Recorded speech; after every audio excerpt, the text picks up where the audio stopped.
Okay, ladies, we are getting our battle plans ready because we know what's around the corner, the holidays. We love them, and at the same time, it causes so much stress. Before we dive into the holidays, let's take care of you first so you can be there for your family. And this is week number 2 on making sure we are healthy and we keep our sanity for the holidays. Hey friend, do the daily demands of family life leave little time for self-care? Are you losing yourself in the process of caring for others? Are you ready to make self-care and healthy boundaries a natural part of your day while embracing your roles as a wife and mom? Well, I'm so glad you're here. I'm Christina, married 17 years to a neurodiverse man, mom of 3 neurodiverse kids, and many more roles. Welcome to the Moms and Neurodiverse Families podcast. Get ready to begin your self-care journey. Grab your planner and listen in as we take another small step towards a peaceful, healthier you. So the focus today is our second step so that we can stay healthy and keep our sanity as we get ready for the holiday season. Before we dive in, I have great news for you. My self-care coaching program is now open. My website is ChristinaMariePapery.com. You can go there, and under coaching, you can find more information on how you can meet one-on-one with me. One session for 1 hour over Zoom, or I also have a package. If you want to do a sprint, you want to really focus over 8 weeks on your self-care, I have a discount for 4 sessions over an 8-week time frame, and we can adjust it as needed for you to focus on yourself so that you can be there for your family. And I'm so excited to offer this because I wish, if I went back in time, I so wished I had someone to talk to help me, encourage me to do these actions, but also have accountability. But I had that community, someone else who understood. And thank goodness that it has grown with so many different resources now out there. But still, having that focus on self-care, a one-on-one, is often not seen. So I am so excited to offer this to you as a resource to help you jumpstart for 2026. Now, let's talk about how do we keep our sanity and our health when we're looking at the holidays, Thanksgiving, Christmas, New Year's. And the first step we had was last week was water. All about water. You can listen to that. I'll put a link in the notes for that episode. But today we are going to talk the next step to helping you to be prepared. And it is something I've talked about before with a caveat: magnesium. I've talked about in depth about magnesium, how there's over 300 different processes in the body that rely on magnesium. And I believe I also mentioned in that previous episode, our food is very magnesium depleted. And so when you think you're maybe getting the nutrients and the minerals that you need, oftentimes that's not the case, depending on what kind of food you're buying. Now, when I'm talking about magnesium, I believe in simple steps to move forward. That is what I did so many years ago. And so the first step with magnesium, again, the reasoning for that, I'll put a link in the show notes for that episode. It is so important for your body, for your nervous system, for your muscles, everything. But oftentimes I know that finances are a concern for many people. So baby step here, super easy baby step. We're going to start with food that has high amounts of magnesium in it. Now, some caveats here. Of course, there's always some. I am looking out for your health and also your time. So I don't want you buying some food thinking it has a lot of magnesium in it, and really it's not quite. First, quality is king here, and usually it needs to be organic at a minimum for it to have the basic profile of the nutrients and magnesium we're looking for. Now, I even encourage you to go a step further and buy regenerative, so organic regenerative food. That will have the minerals, because the soil, when there's so much glyphosate and chemicals and pesticides and fertilizers applied, the ground really no longer has the same profile as it had back when my parents and my grandparents were farming.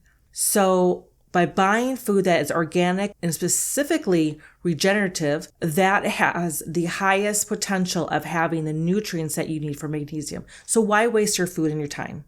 So I'm going to give you a list of foods that you can begin adding into your diet just for yourself. And over time, if you're thinking, I can't afford buying a supplement, Christina, or maybe your husband is really against that, these foods are a great way to add it in. So the first one is hemp seeds, hulled, Hulled, hulled hemp seeds. Again, I'm encouraging organic or regenerative. It's probably maybe an extra $3 for a bag, but these will last you a long time. There are 210 milligrams in 3 tablespoons of those hemp seeds. That's actually a pretty high amount, to be honest. Okay, next one, amaranth. That is a gluten-free grain. Again, I'm encouraging you get at least the basics at organic. And that also has a good magnesium content. That has 160 milligrams in a 246 gram cup. I'm using grams because I know there are people from across the pond who are in other parts of the world are listening and where they're using grams.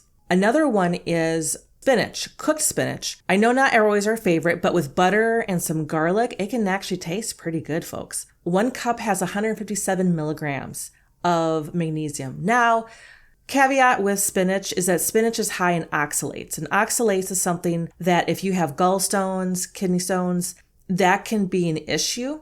So I suggest having dairy or calcium with it when you eat spinach to help reduce that oxalate content in your body, because that calcium helps pull that oxalates out of your system. Next one, pumpkin seeds. Okay, pumpkin seeds, 1 ounce, 28 grams, 1 ounce has 156 milligrams of magnesium. And on a daily basis, you want about 480, 500 milligrams of magnesium. I need higher amounts depending upon where I'm at in my lifestyle and my cycle. Now, I purchase soaked or sprouted pumpkin seeds. Those have a higher nutritional profile. But again, if you can get organic at the base amount, that would be the best for you. Okay, I have 2 more for you. Oats. I'm not suggesting any type of oatmeal. I'm suggesting those that are sprouted or soaked and is gluten-free and organic. There's a brand that I found that I really love, and I can actually tell the difference in taste when I purchase this. But this is a cool thing. If you can't afford it, you can buy organic oatmeal and you can soak it overnight, because soaking removes some of the phytic acids and some of the things that are harder for our body to process. You can do that at home, and that's no cost instead of buying. So I have this high end, like you're buying these oats, which are already processed so your body can accept it and eat it. Or you can just look up how to overnight soak oats, and that will do the same thing. Now, oats has 110 milligrams of magnesium in 80 grams. And finally, Brazil nuts. That one I love because they have selenium. Again, I highly suggest regenerative, raised, organic. They do cost more money, but when you invest in your body, it's going to cost a little bit more. And 1 ounce, 28 grams of Brazil nuts has 107 milligrams of magnesium. So you can see with food, you could really get, if you are buying these quality items, you could really get some good amount of magnesium from your food alone. And this is not even looking at supplements. Does it require you to be intentional? Yes, it does. And for some of you, you're saying, Christina, oh my goodness, that's going to be too hard for me to remember. Hey, I get it. But I know some of you are like, I have to watch the money and I have to be very careful with what we spend on. And food oftentimes is a great way to get yourself into that. Magnesium supplements, as I mentioned in my previous episode, I will put links to my favorites. Again, this is just the ones that I have personally purchased. No one has sent them to me. I have tried some. Some have been a bomb and they have not worked at all. The only thing I would suggest with magnesium in any supplement, it should be third-party tested and, if possible, made in the US or in a European country. That is my suggestion because of the strict standards. I have not checked out Japan standards for supplements, so I can't comment there. But generally speaking, you're looking for third-party tested and verified that what it says it's in there is actually in there, because again, why waste your money? So that's the first step. We're taking magnesium, and magnesium is going to allow your body and your brain to function at a higher capacity than what it did before. I guarantee it. You may not notice it right away, but underneath the hood, per se, things are operating at a optimal level than it did before when you have magnesium. Now, the second part of this, probiotic. So this is the first week. So this in 1 week, you're going to just begin adding in magnesium. And then at the end of the week, we want to be adding in probiotics. That's the goal. So the first week, you're adding in water. Second week, you're adding in magnesium-rich foods or magnesium supplement. And at the end of the week, you want to be adding in probiotic foods if you have not done so yet. This is what I mean by probiotic foods. Yogurt. And again, I'm going back to quality is going to be better than the quantity. So if you can, at the basic level, if you can get something that like not Dannon, Dannon, not the Dannon yogurt, not the super, they have so much sugar to it. I'm talking about where you can see the cultures. Does it actually list which cultures are in there? Organic would be better. At minimum, can it be RBGH free that's a hormone that's used with milk? At the base level, you want to have yogurt that does not have any hormones in it, the RBGH free. And there are brands that do that. They put it on there. Next level would be organic. And you want to be able to see the cultures that are in that yogurt. If they can't say what the culture is, I would be very skeptical about that. Okay, another one, fermented sauerkraut. I grew up with sauerkraut. You might not have, but fermented sauerkraut has so many great probiotic benefits for you. All fermented foods do. A kefir, that is a dairy liquid. It's kind of a cross between a yogurt shake, if I can kind of put it. It has a little bit of a tang to it. Again, you're looking at the ingredients and you're seeing, does it say culture? What does it describe it as? Can you tell that do these people actually care what they're making, basically, is what I'm getting towards. Cultured sour cream and cultured cottage cheese. You can see sometimes you'll look in the ingredients and it'll say cultured sour cream and if it says that, that's usually an acceptable in my book. But oftentimes you will see certain brands like Good Culture is one where they will actually, all their products have actual cultures in it. Again, if you're already eating cottage cheese, if you're already eating sour cream, if you're doing dairy, then you want to get as much of that good probiotics into your gut because that is going to be helping one. I haven't told you yet, have I? Why we're even doing this? I am so sorry. So one, we're doing this because it helps your gut. It helps you be regulated. It helps the good probiotics that we're talking about in our food, helps bring down bad bacteria. Candida is one that we often hear about, SIBO, small intestine bacterial overgrowth. Again, very carefully, because for some people, they eat a whole bunch of probiotic. It causes a lot of issues. So we're just adding it in, being very carefully adding in some probiotics, but it will help you be regular. It will help your gut heal. It will help that overgrowth of bad bacteria in there. I have seen so many benefits. In fact, in neurodiverse kids, oftentimes if they are constipated, magnesium probiotics are my main go-to to help them be regulated again. It may take a couple days, but I'm amazed at how well that can do. Now, let's keep going here. We talked about the cultured sour cream, cultured cottage cheese. Okay, kimchi. If you're super adventurous, you can have kimchi. I will fully admit I have not gotten to the point of having kimchi yet, but for many cultures, and there's other items besides kimchi in your culture, I'm sure that has a fermented food. It is very helpful and healthy for their gut.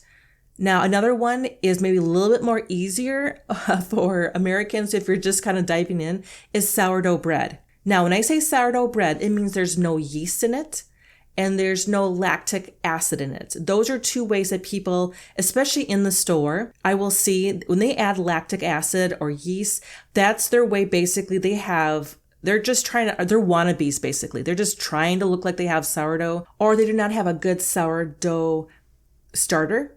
And they will mitigate that by adding in the lactic acid or the yeast. So just FYI, but true sourdough, in fact, Facebook Marketplace, there's ways you can find people locally who are making their own sourdough. Again, do your diligence, check things out. I find word of mouth is the best, especially when I'm looking for someone they're very holistic.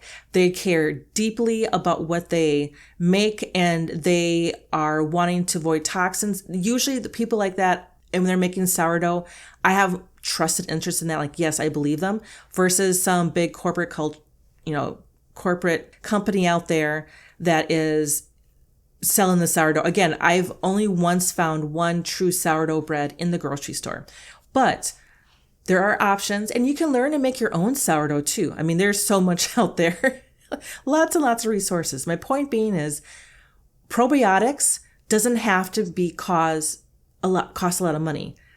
You can purchase food intentionally. Now, again, start slow. I would suggest kimchi and kefir, fermented sauerkraut. Don't start off with that if you've really never had any probiotics. I would do the yogurt, the cultured sour cream, and cultured cottage cheese first, and sourdough bread.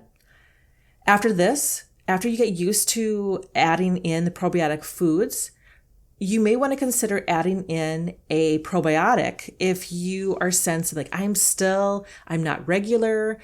Brain fog, oftentimes probiotics can help with. Again, too much can be not helpful at all. So too much probiotic supplements. Probiotic food, that one is nice because you can really kind of titrate up and down on how much you eat and begin seeing how you react. I know one person, when they eat frozen yogurt ice cream, they have their phrase is, "There is a war going on in my colon," because that probiotic is killing all this bad bacteria, and they can like feel it. Now, probably what's going on is they're having too much at a time.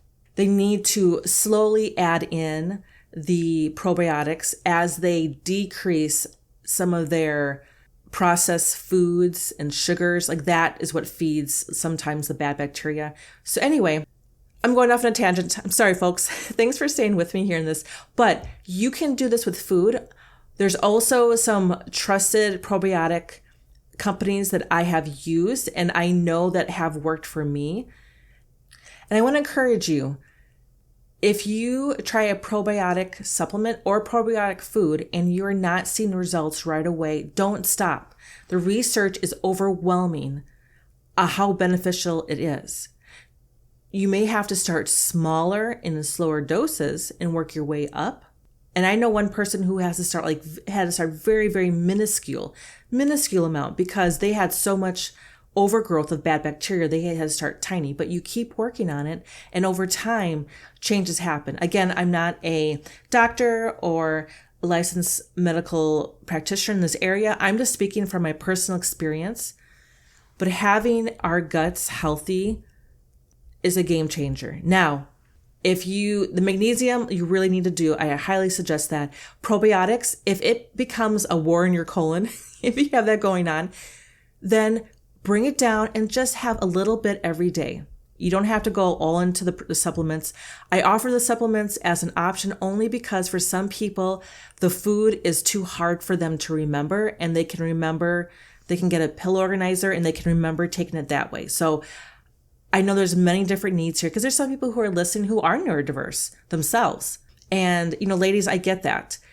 We need to figure out what is the best method for you. Is it more food-based or is it more supplement-based to get you started? So that is week 2. I would love to hear from you how your journey is going in this process. And what are some eureka moments, or like, hey, Christina, I found this. I started eating this food and my gosh, like I'm feeling so much better. I would love to hear from you because again, you do hard things all the time. All the time you are doing hard things for your family, for your husband, for your kids.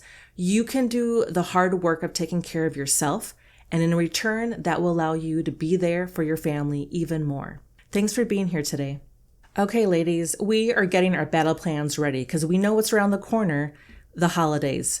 We love them, and at the same time, it causes so much stress. Before we dive into the holidays, let's take care of you first so you can be there for your family. And this is week number 2 on making sure we are healthy and we keep our sanity for the holidays. Hey, thank you for joining me today. I pray this episode gave you encouragement to take one small step. If so, please leave a 5-star review on Apple Podcasts to help other women find this show. By the way, if you're loving this conversation and want more encouragement like this, join my email list at bit.ly/myselfcare. That is bit.ly/myselfcare. I have a planner launching soon that will help you put all this into action in your own life. I look forward to chatting with you again next week for another episode.